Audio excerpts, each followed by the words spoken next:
Welcome to a historical whodunit of epic proportions. Today, we're cracking the case of the century, the disappearing Soviet Union. 1 minute, it's a colossal superpower straddling half the globe. The next, poof, gone. What happened? Was it a grand conspiracy, a comedy of errors, or something even stranger? In the next 30 minutes, we'll unravel this Cold War mystery, tracing the clues, encountering the key players, and piecing together the puzzle of how the mighty USSR vanished.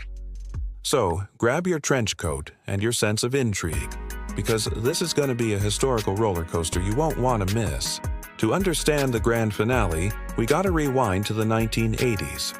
The Soviet Union, at this point, is looking a bit tired. Imagine a giant aging bear struggling to keep up. We have Leonid Brezhnev, the leader with the famously bushy eyebrows, clinging to power. His era, known as the Era of Stagnation, was marked by a slowdown in economic growth, increasing social problems, and a widening gap between the Soviet Union and the West. Brezhnev's health was failing, and the government was increasingly run by an aging and out-of-touch bureaucracy. The Brezhnev era, lasting from the mid-1960s to the early 1980s, represented a period of both stability and decline for the Soviet Union. While there was a relative absence of the political purges that had characterized the Stalinist period, the economy began to stagnate, and social problems such as alcoholism and corruption became more widespread. The Soviet Union's international prestige also began to decline, as its involvement in the war in Afghanistan dragged on, and its technological gap with the West widened. Then come a rapid succession of leaders: Yuri Andropov, the ex-KGB chief with a penchant for law and order, and Konstantin Chernenko, who was, well, let's just say he wasn't exactly a spring chicken. Andropov, despite his brief time in power, attempted to crack down on corruption and improve discipline, but his efforts were hampered by his own ill health. Chernenko's rule was even shorter and more ineffective, as he was already seriously ill when he took office. This rapid turnover in leadership, combined with the age and infirmity of these men, highlighted the deep-seated problems within the Soviet system. It created a sense of instability and uncertainty at the highest levels of government. Andropov's background as the head of the KGB, the Soviet Union's main intelligence agency, gave him a unique perspective on the problems facing the country. He was aware of the extent of corruption, inefficiency, and social unrest that existed beneath the surface of Soviet society. However, his attempts to address these problems were cut short by his death after only a short time in office. Chernenko, who succeeded Andropov, was a close ally of Brezhnev and represented a continuation of the old guard. His brief rule was largely symbolic, and he was in no condition to provide the leadership needed to address the Soviet Union's mounting challenges. Meanwhile, behind the facade of Soviet strength, things are falling apart. The economy is sputtering. Long lines for basic necessities like bread and toilet paper are the norm. The infrastructure is crumbling. The Soviet Union is spending a huge chunk of its resources on the military, trying to keep up with the US in the arms race, leaving little for everything else. It's like trying to run a marathon with lead weights strapped to your ankles. The Soviet economy, centrally planned and heavily reliant on state-owned enterprises, was increasingly unable to meet the needs of its citizens. Shortages of consumer goods were widespread, and the quality of those goods was often poor. This led to growing frustration and discontent among the population.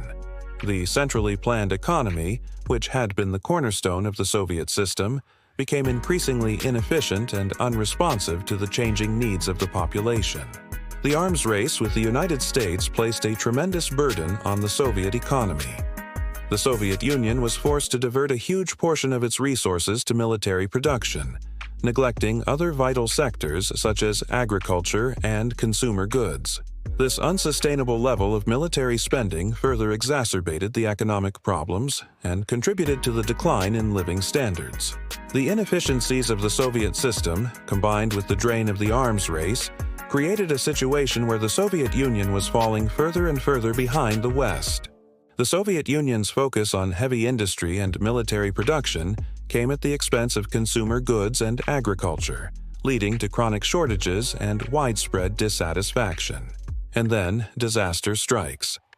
April 26, 1986, Chernobyl. A nuclear power plant explodes, spewing radiation across Europe. The Soviet government's initial response is secrecy and denial, which only fuels public distrust and reveals the rot at the core of the system. It's a PR nightmare, a human tragedy, and a wake-up call all rolled into one radioactive cloud.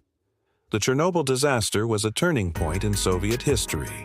The government's attempts to cover up the accident and downplay its severity eroded public trust and exposed the systemic flaws of the Soviet system. The Chernobyl disaster not only had devastating environmental and health consequences, but it also had a profound political impact. It demonstrated the Soviet government's lack of transparency and its unwillingness to prioritize the well-being of its citizens over the interests of the state. The long-term health consequences of Chernobyl, the displacement of hundreds of thousands of people, and the economic costs of the cleanup operation placed a tremendous strain on the Soviet Union. It also sparked international condemnation and further isolated the Soviet Union on the world stage. Chernobyl became a symbol of the Soviet Union's technological backwardness, its disregard for human safety, and its inability to deal with a major crisis. The Chernobyl disaster also fueled nationalist sentiments in some of the Soviet republics, particularly Ukraine and Belarus, which were most directly affected by the fallout. The mystery here? Was Chernobyl a symptom or a cause? Did it expose the cracks in the Soviet system, or did it actually create them? The disaster at Chernobyl laid bare the Soviet system's deep-seated problems, its lack of transparency, its bureaucratic inertia, and its prioritization of ideology over human well-being. It forced the Soviet leadership to confront the reality of its decline and the urgent need for reform.